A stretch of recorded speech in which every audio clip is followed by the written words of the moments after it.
Dalawa kayo sa buhay ko at ako ngayon ay kailangan ng mamili.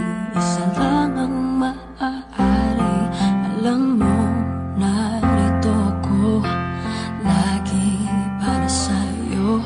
Mahal kita ng labis, ngunit di ba ang iyong nais?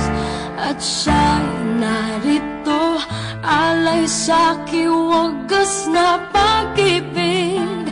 Nalilito, lito. Sino ang iibigin ko? Ikaw ba na pangarap ko? O siya bang kumakatok sa puso ko? Anong pag-iiralin ko? Isip ba o ang puso ko? Nalilito, lito. Sinong pipiliin ko? Mahal ko o mahal ako? 2016 na, eleksyon na naman. Sino ba ang dapat paniwalaan? Sino ang dapat pagkatiwalaan? Ngayon, nandito tayo sa University of the East upang alamin at siyasatin kung sino-sino ba ang dapat maging karapat-dapat mamuno sa ating bansa. Ngayon, halika't alamin at tingnan kung sino ang mga botante bumoboto ngayon sa kwartong ito.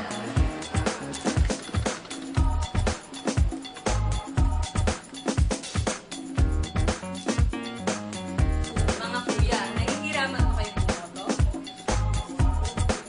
Bakit kayo nahihirapan? Bakit nga ba sila nahihirapan bumoto? Oo nga, bakit nga ba? Oo nga. Bakit ba ako nahihirapan bumoto? Unang-una, walang sistema. Pangalawa, sa dami-dami ng mga pagpipilian mo, hindi mo alam kung sino ba yung karapat-dapat sa pwesto. At saka sa hinaba-haba ng panahon, wala pa rin pagbabago hanggang ngayon. First po, we believe that it is our right to vote. We should practice it. But However, the system is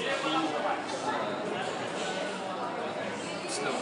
And it discourage mga voters to exercise their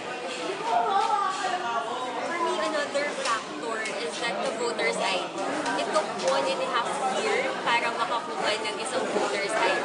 And secondly is that it matters din with the candidates. Are they really options?